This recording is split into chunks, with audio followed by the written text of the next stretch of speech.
Olá, queridos, a paz do Senhor Jesus.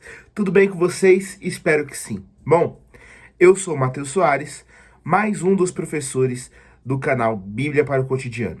E estou aqui nesse quarto trimestre de 2024, para falar sobre a revista da Betel, Viver Mais Adolescentes, que nesse período, está tratando o tema Gênesis, né? A criação ali, todo o livro de Gênesis, onde nós estamos destrinchando o livro para que nós possamos entender e nos aprofundar nesse primeiro livro da Bíblia, né?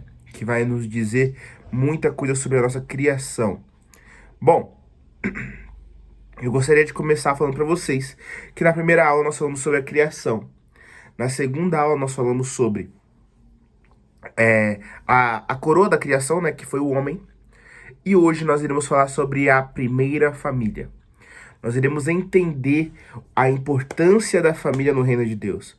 Nós iremos entender a instituição do matrimônio. Nós iremos entender a importância da família como desígnio de Deus, né? Então, assim, essa aula aqui é literalmente para nós nos aprofundarmos nesse ponto.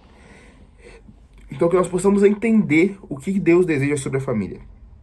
Quem sou eu para falar sobre família, né? O pastor Tony, que é o dono desse canal, inclusive, ele é um dos líderes da família da nossa igreja. Então ele, melhor do que ninguém, sabe falar melhor sobre o assunto.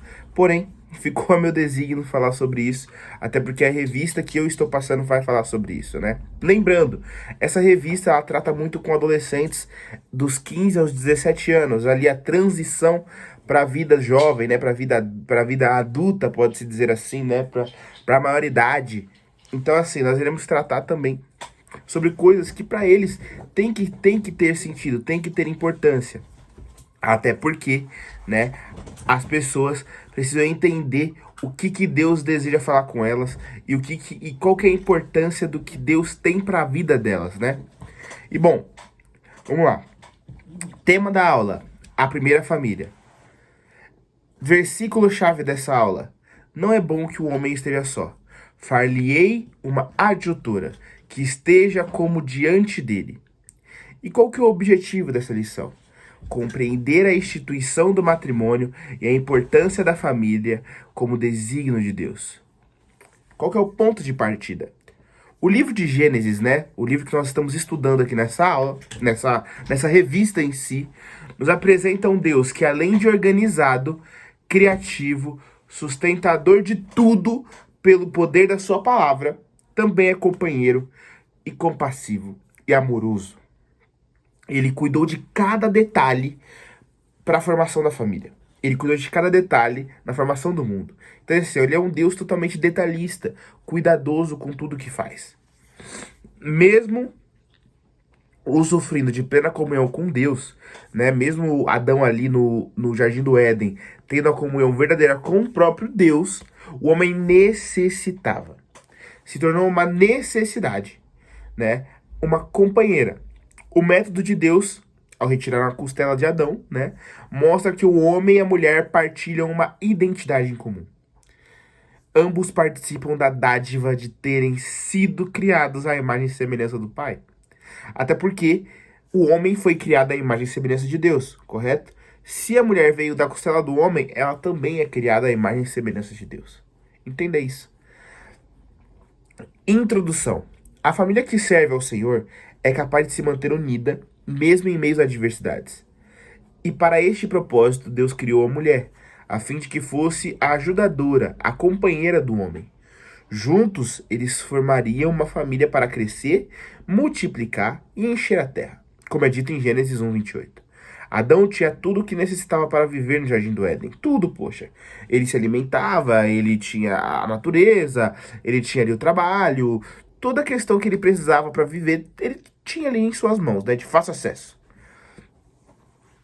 E bom, Deus criou todas as coisas com propósitos bem definidos, né? Tudo que Deus criou tem um propósito. Não existe esse negócio de Deus criou à toa. Ah, criei por criar. Não. Tudo que Deus cria tem um propósito. Porém, ele observou que o homem não estava completo. E ao criar a mulher, ele instituiu a família. Por ser um projeto de Deus, portanto, a família tem sido alvo de Satanás. né? Vocês verem aí, é só vocês acompanharem notícias, a internet.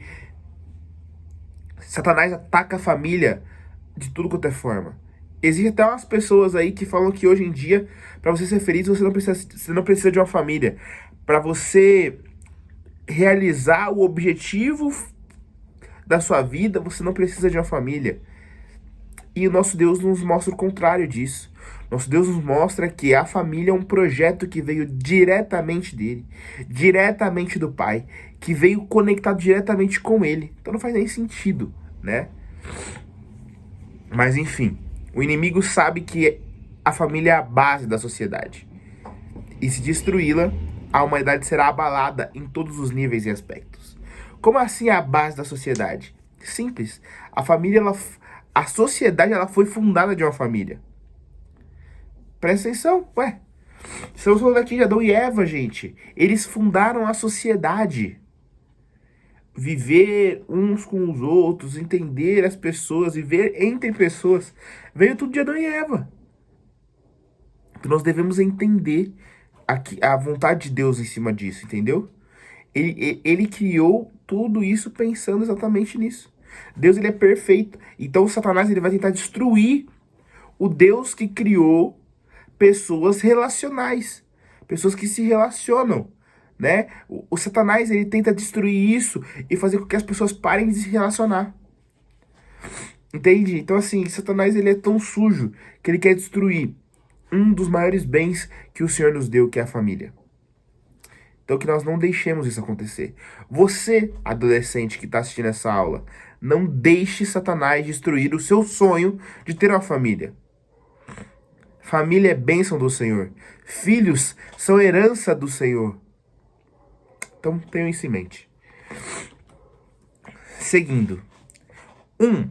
O padrão de Deus para a família.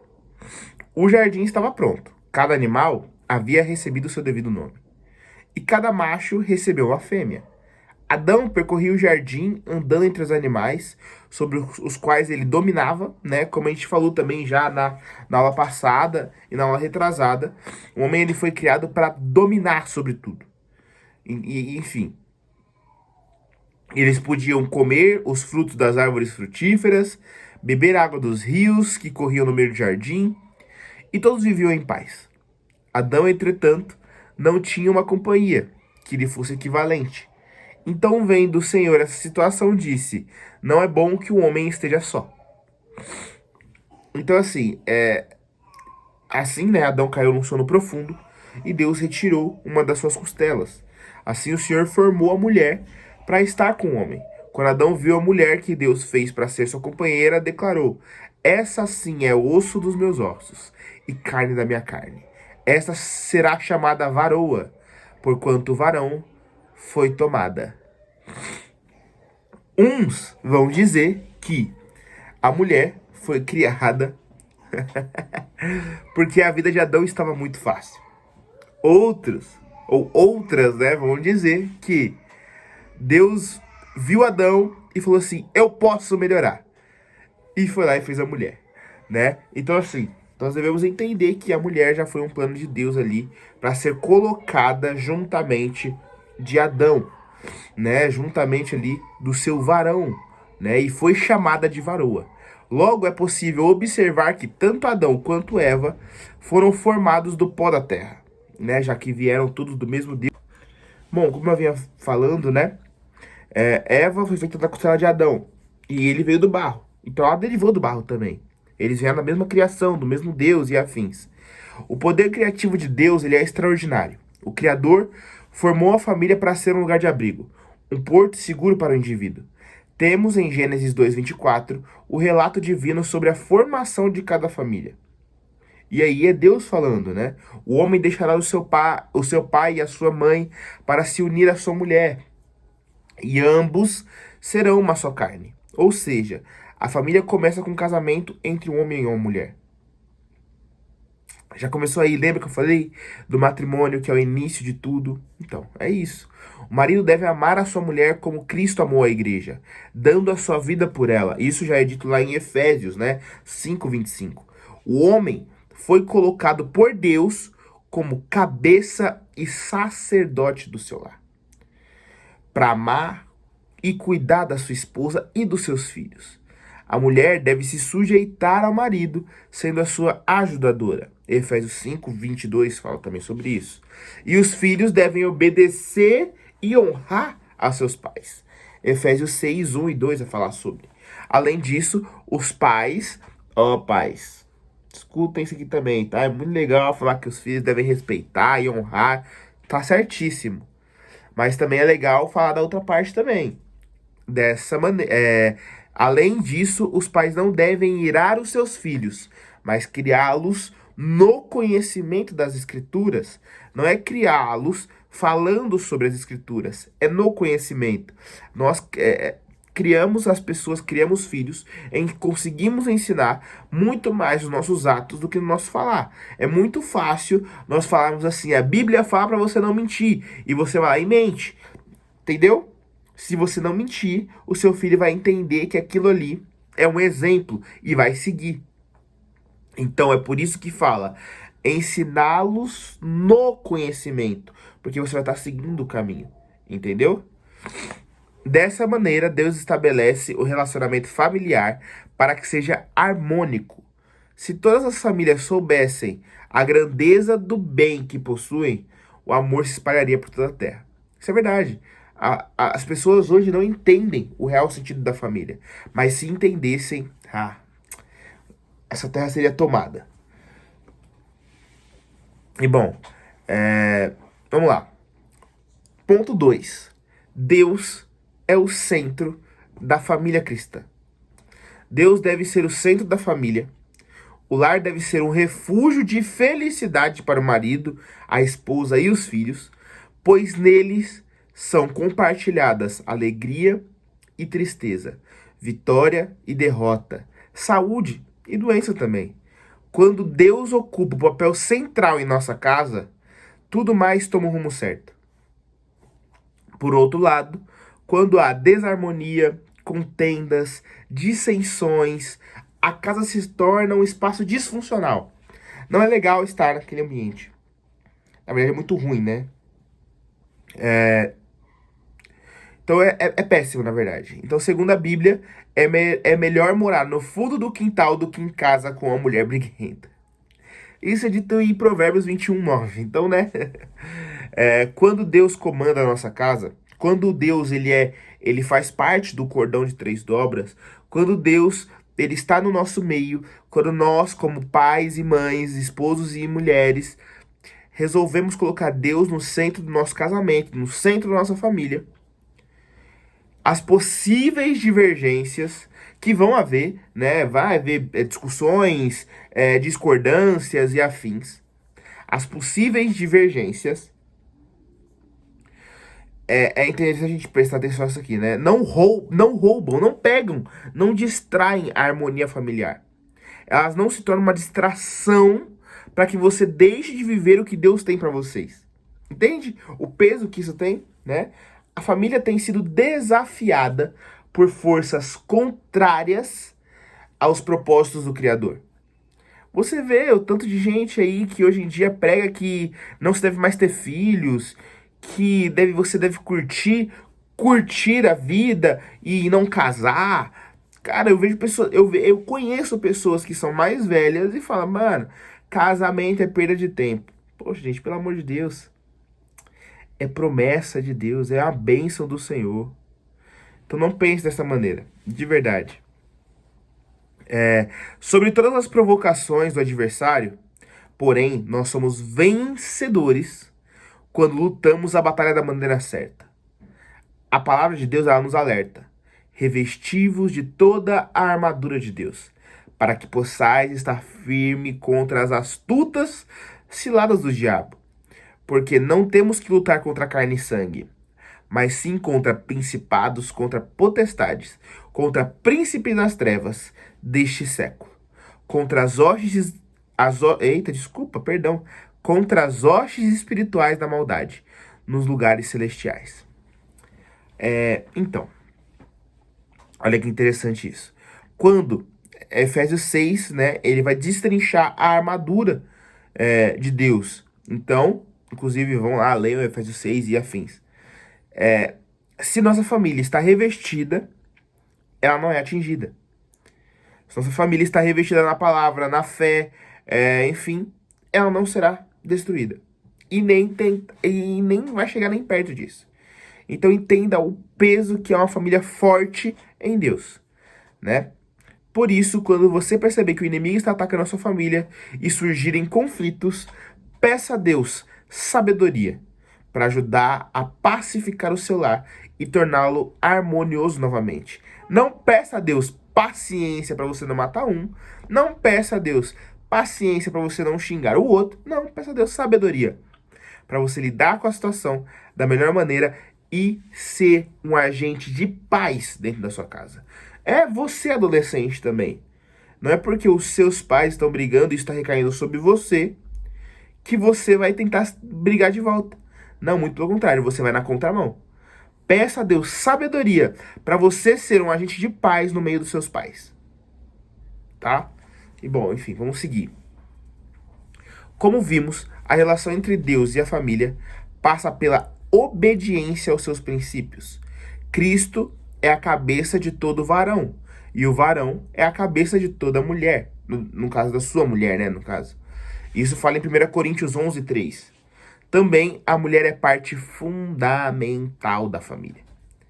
Mateus, você está falando que a mulher, isso e aquilo. Não, não, não. A mulher é parte fundamental da família. Bem como os filhos. Ninguém é menor, ninguém é maior. Não, não, todos são importantes. E têm as suas responsabilidades de manter a família unida e o lar feliz. Sim, adolescente, você também tem essa responsabilidade. Todas as pessoas que se encontram dentro da família, se envolvem no meio da sua família, têm que entender que temos responsabilidades como cristão para edificar nossa família, orar pela nossa família. Ah, mas só que eu não formei minha família ainda. Beleza. Só que você acha o quê? Que quando você for formar uma família, vamos lá, a garota com quem você vai estar conversando, ou o garoto com quem você vai estar conversando, ele vai olhar pra quê? Pra ter um exemplo de você. É a sua família. Entendeu? É você plantar a sua família na família na qual você vive hoje, pra você colher na família que você vai criar amanhã. Entende o peso disso? Enfim. Ponto 3 e último ponto. Refletindo a imagem de Cristo. Quando Deus formou a família, Deus fez dois seres. O homem e a mulher. Adão e Eva. Ó, estou vendo minha cachorra ali, né? Enfim, normalmente ela não aparece nos vídeos, mas hoje apareceu porque só tá eu e ela em casa. Então é normal que ela apareça. Bom. Não sabemos o quanto tempo Adão ficou só até que Eva chegasse. Mas sabemos que ela recebeu autoridade igual a de Adão. Enfim, né, como eu vinha falando, Eva, ela chegou e recebeu a mesma autoridade, a autoridade igual a de Adão. Dominar sobre os animais, alimentar dos frutos do jardim e participar de todo aquele paraíso, né? Perdão, de estar no meio de todo aquele paraíso. E bom, vivendo em submissão natural, num lugar de grande harmonia. Se não fosse pela desobediência, o primeiro casal teria multiplicado a imagem perfeita de Deus sobre a terra. Seus filhos seriam representações do caráter divino. E Deus se revelaria por intermédio de cada uma dessas personalidades. Seria fantástico, né? Porém, Satanás teve êxito ao enganá-los. Desde a queda, o reflexo da imagem de Deus no ser humano sofreu desgastes e distorções. Aí o que eu quero falar também com você, adolescente. Porque eu, quando tinha a idade de vocês, pensava dessa maneira. Ah, mas se não fosse Adão e Eva. Ah, mas Adão e Eva, nossa, se eles não... Olha, quando eu chegar no céu, eu vou sair na mão com Adão. Ó, quando eu chegar no céu, eu vou puxar os cabelos de Eva. Não, gente. Entenda uma coisa.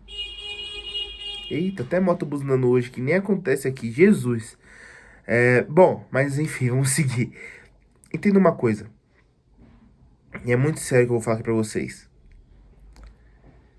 Podia ser eu. Podia ser você. Ah, mas trocou o Deus por um fruto. Pois é. Nós trocamos Deus muitas vezes pela Netflix. Nós trocamos Deus muitas vezes pelo rolezinho. Nós trocamos Deus muitas vezes pela namorada, pelo namorado. Você entende o ponto que eu tô querendo dizer aqui? Não condenemos Adão e Eva. Até porque na época deles, era isso que atiçava. O Satanás usava isso para atiçar eles. Então assim, é igual, por exemplo, a gente julgar Judas, que vendeu Jesus a 30 moedas de prata. Gente, nós vendemos nosso Jesus por muito menos hoje em dia. Tenho certeza disso. Então que nós entendamos e coloquemos a mão na consciência de entender que Adão é... Gente, são seres humanos, assim como nós. Eles reproduziam o caráter de Deus, porém, ainda assim foram enganados, infelizmente. Bom, somente em Cristo, né, o projeto inicial de Deus para a humanidade foi resgatado. Quando Deus mandou o seu Filho para morrer por nós, esse projeto foi resgatado. E bom, que nós possamos entender uma coisa. O sacrifício de Jesus nos trouxe entendimento sobre os ataques do maligno, que tem provocado caos em muitas famílias.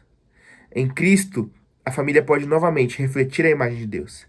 Quando a nossa família se volta para Jesus, nós podemos novamente refletir aquele que é a luz. Você entende? Ele nos perdoou com o seu amor incondicional. E por isso cabe ao Senhor o lugar central no nosso lar. O lugar central não é o pai e a mãe, não é o esposo e a esposa, não é o filho. Não, é Deus. Deus é o centro da nossa família. E é assim que ela vai para frente. Como cristãos, nós temos condições de anunciar que Jesus muda toda e qualquer realidade familiar desfavorável. Para isso, preciso crer no poder do nome de Jesus, o Salvador. Se pedimos alguma coisa segundo a sua vontade, ele nos ouve. E se sabemos que nos ouve em tudo que pedimos, sabemos que alcançamos as petições que lhe fizemos. 1 João 5, 14 e 15. Então assim, nós devemos entender que nele, nós podemos mudar qualquer realidade. Familiar, conjugal, paternal, maternal, de saúde e tudo mais. Só nele. Só ele pode. Só ele tem esse poder. Tá bom? Concluindo, né? O que nós podemos concluir disso aqui? Adão e Eva, eles foram criados por Deus. Adão, o pai. Eva, a mãe. E isso foi o que Deus estabeleceu para a família. A partir desse casal vieram os filhos. A Bíblia, inclusive, orienta que os pais amarem os seus filhos integralmente. Aos filhos, a Bíblia aconselha obedecer e honrar os pais. Esse é o primeiro mandamento com promessa. E vai se multiplicar os dias sobre a face da terra, né? Quando nós obedecemos e honramos a quem tem honra e a quem merece essa honra. Até porque os nossos pais são obra do Senhor. E bom, como vocês viram no final, a gente falou um pouco sobre o pecado, né? Sobre a queda. E a lição 4 é sobre isso. Nós iremos destrinchar o pecado e a queda do homem no Éden. Esteja aqui semana que vem. Mais uma sexta-feira juntos.